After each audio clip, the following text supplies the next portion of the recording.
Hey guys, मेरा नाम राजा, आपका एक बार फिर से बहुत स्वागत है इन्वेस्टमेंट बाबा चैनल में।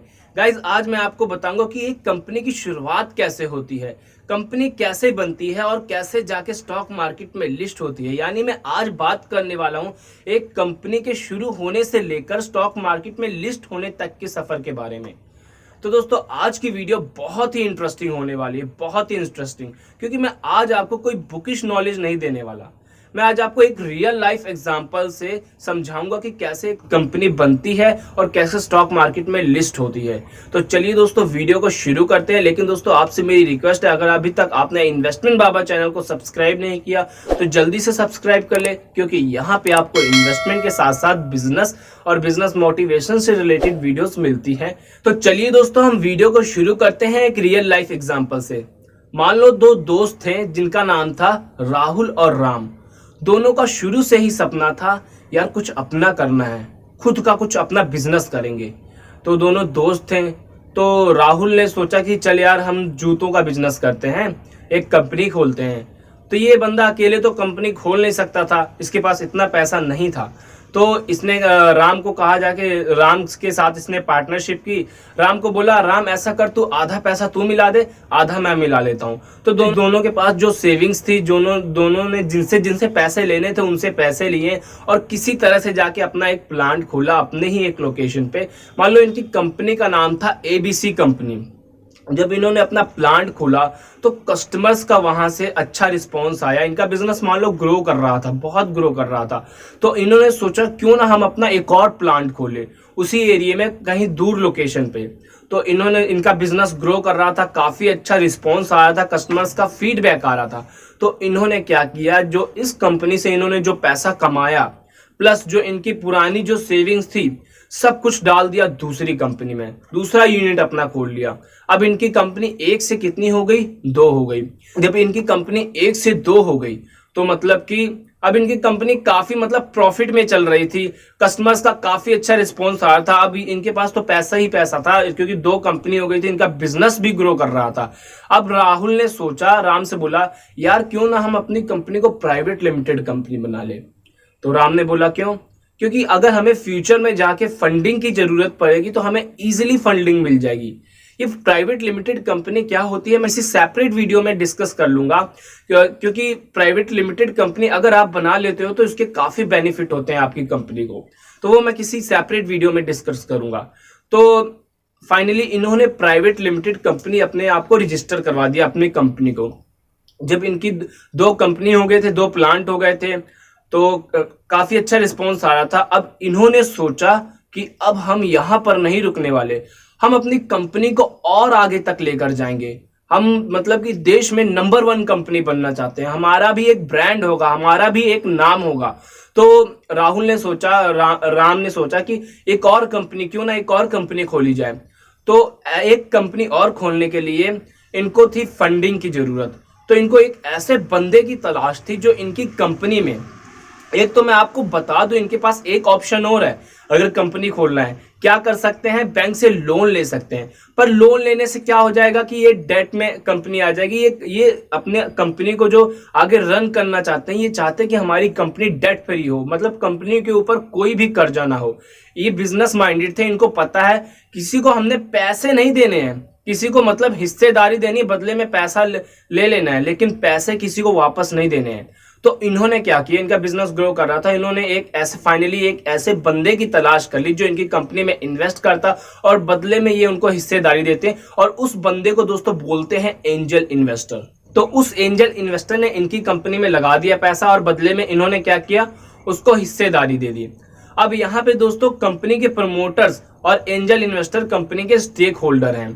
कि अगर कंपनी को आगे चल के प्रॉफिट होता है तो इसमें कंपनी के प्रमोटर्स को भी प्रॉफिट मिलेगा, जितने उसके पास शेयर्स हैं उसके शेयर्स के हिसाब से, और कंपनी के जो और भी इन्वेस्टर है जैसे एंजल इन्वेस्टर, उसको भी प्रॉफिट मिलेगा।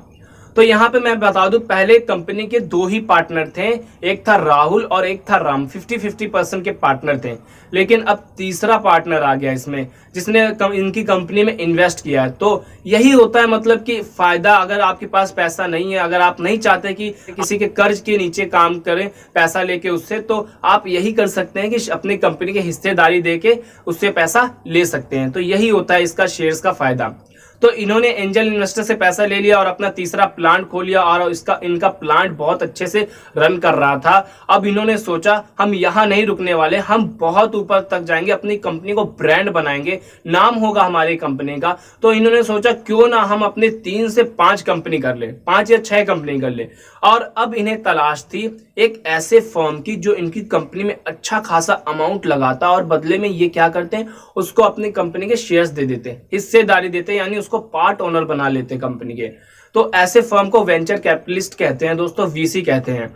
तो इन्होंने फाइनली एक ऐसा फर्म की तलाश कर ली जो इनकी कंपनी में अच्छा खासा अमाउंट करता। और मैं आपको बता दूं, जो वीसी होते हैं ऐसे ही किसी कंपनी में पैसा नहीं इन्वेस्ट कर देते हैं, पहले ये बिजनेस को रिव्यू करते हैं, उस बिजनेस को समझते हैं कि बिजनेस जो है प्रॉफिटेबल है कि नहीं है। जब समझ आ जाता है, उनको अच्छा लगता है, बिजनेस ग्रो कर रहा होता है, तब वो इन्वेस्ट करते हैं। तो इनको फाइनली मिल जाता है और इनको मतलब कि इन्वेस्टमेंट मिल जाती है, बदले में ये क्या देते हैं, उसको शेयर्स दे देते हैं। तो अब इस कंपनी के 4 इन्वेस्टर्स हो जाते हैं। और मैं आपको बता दूं, एंजल इन्वेस्टर ने जब पैसा इन्वेस्ट किया था, जब वीसी नहीं आया था, तब मार्केट वैल्यू बढ़ी थी किनके शेयर्स की, प्रमोटर्स के शेयर की। एंजल इन्वेस्टर ने जब पैसा इन्वेस्ट किया तब उसकी नहीं बढ़ी थी, प्रमोटर्स की बढ़ी थी। जैसे जैसे कंपनी का बिजनेस ग्रो करेगा, कंपनी ग्रो करेगी, कंपनी के शेयर्स की डिमांड बढ़ेगी, तो और इन्वेस्टर आएंगे, तो जो पहले से जो इन्वेस्टर इन्वेस्टेड है उनके शेयर की वैल्यू बढ़ती जाएगी। तो ऐसा होता है। तो यहाँ पे सबसे ज्यादा फायदा, जब वीसी आएगा तो सबसे ज्यादा फायदा किसको होगा, प्रमोटर्स को होगा। उसके बाद फायदा होगा एंजल इन्वेस्टर्स को। वीसी तो अभी अभी आया, वीसी को अभी फायदा नहीं होगा। जब कोई और शेयर का डिमांड करेगा और शेयर उसको महंगे प्राइस पे बेचा जाएगा, मार्केट वैल्यू पे बेचा जाएगा, तब वीसी के शेयर्स भी बढ़ेंगे, इधर से एंजल इन्वेस्टर के शेयर भी बढ़ेंगे, प्रमोटर के शेयर भी बढ़ेंगे। तो इन्होंने क्या किया, वीसी से भी पैसा ले लिया और अपना, अब इनके 5 प्लांट हो गए थे। अब इन्होंने सोच लिया कि अब हम अपने प्लांट को अलग अलग जगह पे खोलेंगे, अलग अलग सिटी में खोलेंगे, अलग अलग राज्य में खोलेंगे। अब इन्हें जरूरत थी ढेर सारे पैसे की, बहुत पैसे की, और इतना पैसा एक इंडिविजुअल आदमी दे ही नहीं सकता था। इतना पैसा किसके पास था, इतना पैसा पब्लिक के पास था। अब इन्होंने सोचा हम पब्लिक इशू लेकर आएंगे। दोस्तों, अगर आपने गुरु मूवी देखी होगी तो वहां पे अभिषेक बच्चन, मतलब कि उसका कैसा बिजनेस माइंडेड उनका माइंड था इस तरह का। तो जब उनकी कंपनी ग्रो कर रही थी, कंपनी बहुत प्रॉफिटेबल थी, तब उन्होंने सोचा कि अब हम और यूनिट खोलेंगे और प्लांट खोलेंगे। तब अभिषेक बच्चन ने बोला था अब हम पब्लिक इशू लेकर आएंगे।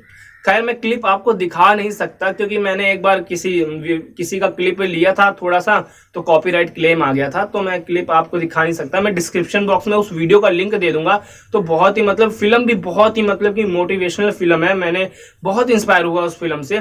तो राम और राहुल ने पब्लिक इशू लेकर आया, मतलब कि आईपीओ, इनिशियल पब्लिक ऑफरिंग। जब कोई कंपनी पहली बार अपनी कंपनी को स्टॉक मार्केट में लिस्ट करवाती है और वहां से क्या बोलते हैं, पब्लिक से पैसा रेज करती है, तो उसको हम कहते हैं इनिशियल पब्लिक ऑफरिंग, आईपीओ। तो इन्होंने क्या किया, अपने कुछ शेयर रिलीज कर दिए पब्लिक में, और जो भी इनके शेयर का प्राइस था, पब्लिक को इनके बिजनेस ग्रो कर रहा था, इनका बिजनेस बहुत मतलब कि हाई पे जा रहा था, तो पब्लिक ने इनके शेयर्स खरीदे, पब्लिक ने इनको पैसा दिया। तो राहुल और राम ने इनिशियल पब्लिक ऑफरिंग के थ्रू लोगों से पैसा लिया और बदले में उनको पार्ट ओनर बना लिया कंपनी का। पार्ट ओनर मतलब उनको हिस्सेदार बना लिया। अब यहाँ पे कंपनी को प्रॉफिट होता है तो इनको मिलेगा, अगर कंपनी को लॉस होता है तो भी इनको सहना पड़ेगा।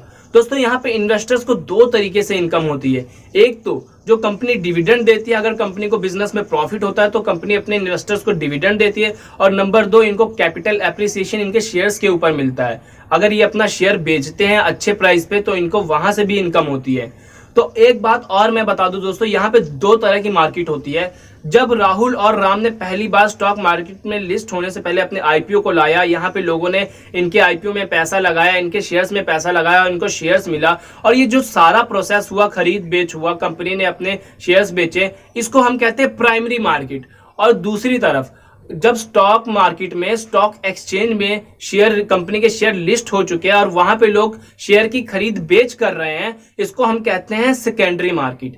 यहाँ पे मतलब कि शेयर का प्राइस ऊपर जाएगा या नीचे जाएगा, लोग खरीदेंगे बेचेंगे, यहाँ पे मतलब कंपनी की कोई इन्वॉल्वमेंट नहीं होगी। अगर यहाँ पे कोई बंदा शेयर बेचता है तो वो प्रॉफिट उसको होगा। अब यहाँ पे कंपनी को कोई प्रॉफिट नहीं हो रहा है, कंपनी ने जो पैसा उठाना था वो प्राइमरी मार्केट से उठा लिया। लेकिन अगर कंपनी ने परफॉर्मेंस अच्छी नहीं दी, कंपनी का बिजनेस अच्छा नहीं हुआ, तो कंपनी के शेयर का प्राइस गिरेगा। क्योंकि यहाँ पे ये बिजनेस अच्छा नहीं देंगे तो लोग इनके शेयर की डिमांड नहीं करेंगे, कोई इनके शेयर खरीदने वाला नहीं होगा। तो जिसके पास शेयर होंगे वो तो बेचना चाहेगा ना शेयर, इससे रिलीज करना चाहेगा शेयर से, तो वो क्या करेगा, इसको सस्ते वैल्यूएशन पे बेचने लगेगा। इस तरह से कंपनी का शेयर का प्राइस गिर जाएगा। प्राइमरी मार्केट और सेकेंडरी मार्केट में आपको डिफरेंस क्लियर हो गया होगा। तो दोस्तों आज की वीडियो में इतना ही। अगर आपको वीडियो अच्छा लगा हो तो वीडियो को लाइक कर दे, चैनल को सब्सक्राइब कर दे। धन्यवाद। जय हिंद, वंदे मातरम।